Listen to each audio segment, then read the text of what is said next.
engine spit gravel.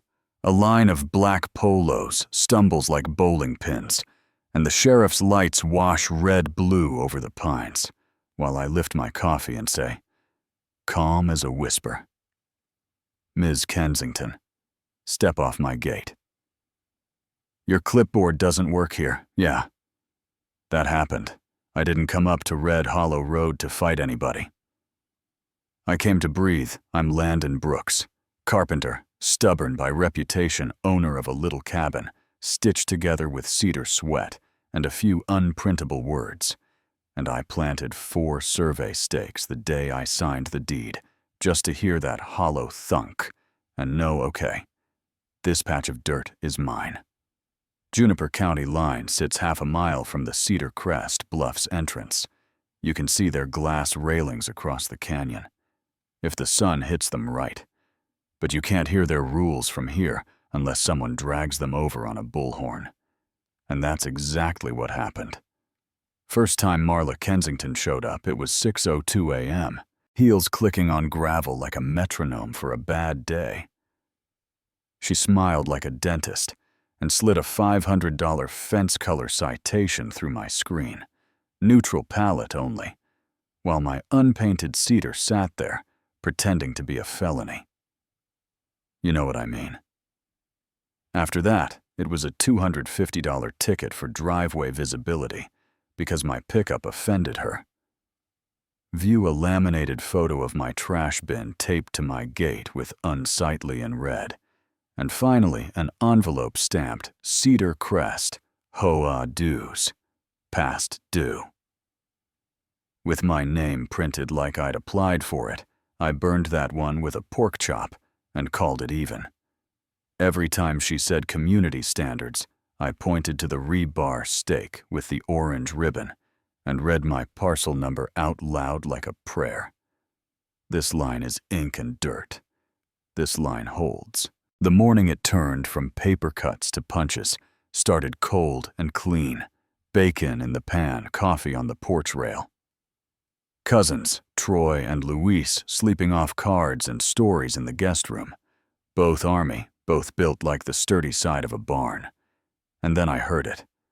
Not the low, confident rumble I love, but 3 pickups with mufflers held together by hanger wire doors, flung open. 6 guys in black polos with crooked security patches that looked like they were ironed on in a bathroom. The leader puffed up and said, "Open the gate." HOA authority extends to this road, and I almost choked on a laugh. "Authority on my deed," I said. "Show me a warrant."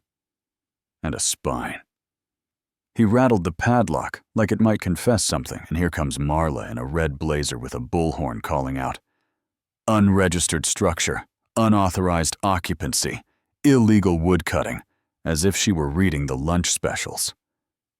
Then she told her crew to block the driveway, and the trucks edged together until the road smelled like hot coolant and bad decisions. I wanted to roar. I wanted to show them how fast a post driver drops. But I remembered my dad's voice. Keep your voice low, keep your facts higher. So I held up the county plat map and read it camera clear. Juniper boundary here, Cedar Crest. There, my parcel on this side. Your bylaws on that side. Baseball has rules too, but you still need a field. The leader tried swagger, said, "Security outranks county." And I said, "You outrank the weather, next maybe gravity." And even his own guys smirked at that, because sometimes a lie falls apart from inside. The screen door creaked. Troy stepped out, 6'4". Steady, Luis right behind Bulldog, calm, and Marla sees the moment good witnesses these men are refusing enforcement. She said, pointing her clipboard like a badge, and Luis tilted his head at the mismatched boots. "The nervous hands mall cops who lost the mall," he murmured, just loud enough to carry. "You know what I mean." Then the sound changed at first. It was a far hum, a ghost of thunder, then gravel began to tremble as if the road remembered another life. The security line went still. The bullhorn hand shook, and Troy smiled without looking at me. "Cavalry," he said. 12 bikes rolled over the ridge in formation. The kickstands went down one by one, with that warm metal tick, and the silence after was heavier than the roar. Nate Holloway took off his helmet and walked up like a man who's already seen the next 3 moves. "What's the lawful purpose for your presence on my cousin's land?" he asked, level as a plumb line, and the leader's mouth chose the wrong word. Bylaws, like a bad card played into a quiet table. "Back where we served," Nate said. "Security meant watching civilians go to bed. Safe, not shaking them down for living. Where you don't control, Marla squeezed the bullhorn, and it squealed, 'Don't let them intimidate you. Remove him,' she ordered. But her men didn't move. Fear has a way of gluing boots to gravel when the script goes missing. I set my mug on the rail and put a hand on the gate, 1 inch past this bar, and you'll meet Sheriff Halverson and my attorney. Together, I said. You don't have to like me. You do have to respect this line. And a younger guard swallowed and wiped his palms and whispered, "We're not paid enough for this," and then backed off like he'd just found the door in a dark room. Another followed, then another, and Marla's face turned summer fruit red. "Cowards." "You're all fired," she shrieked, and Troy said softly, "Fired from what?" Playing pretend. Neighbors drifted out with phones. Tyler from the Bend, Greeley from the Fork, a couple with a baby and a dog that looked like a throw pillow. Sunlight hit the lenses, and the truth started recording for the video. I said, "This is the Cedar Crest HOA claiming jurisdiction over a parcel outside their boundary, while commanding men with fake patches to trespass." Marla jabbed the bullhorn at me. "Intimidation is illegal," she snapped. And I pulled out the letter I'd pinned over my mantle like a deer rack. Dated 2 days earlier, charging me 4,000 for unlawful motorcycle noise. I held it up beside 12 bikes that had arrived today and asked her to read the date. Yeah, that happened. That's when the leader in shades took off the shades to think. Better told the last few to fall back, and they did 1 truck. Fishtail dust, another stalled, then coughed out of there. The last idled like a stubborn thought. Until Nate stepped closer, not threatening, just final.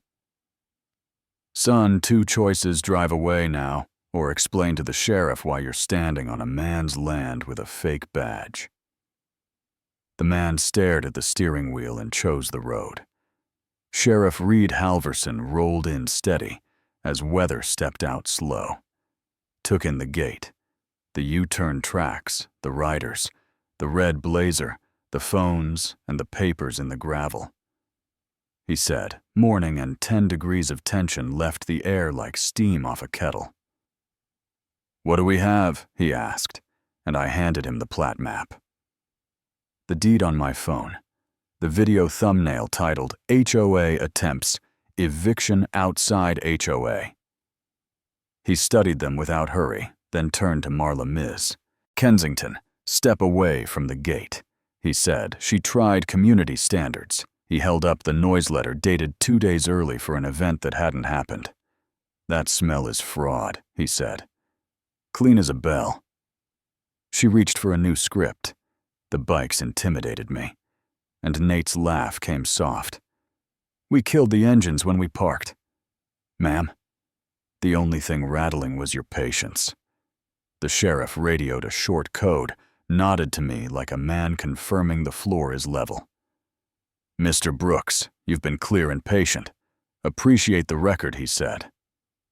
Then asked Marla, "You're being cited for trespass and served a no trespass order regarding Mr. Brooks's parcel. Any attempt to return here under color of HOA will be treated as criminal, and you'll hear from the county." About those patches. The bullhorn slipped from her hand, papers scattered like white leaves, and for half a breath she looked small and quiet. A person who realized the story had moved on without her. We didn't rev. We didn't cheer. We didn't strut. The riders mounted up and ghosted down the ridge, smooth and certain. The neighbors pocketed their phones and walked home with that look people get when they know a truth is going to travel far. I picked up her papers and stacked them back on the clipboard, like a gentleman tidying his own porch. I kept the noise fine, though. Trophies come in different shapes. You know what I mean? 2 days later, the county mailed me the no trespass order with her signature and a polite note to call. If anyone tried extrajudicial enforcement again, I tacked it beside the fake fine left of my hat rack. The real and the pretend looking at each other like mirrors that don't match.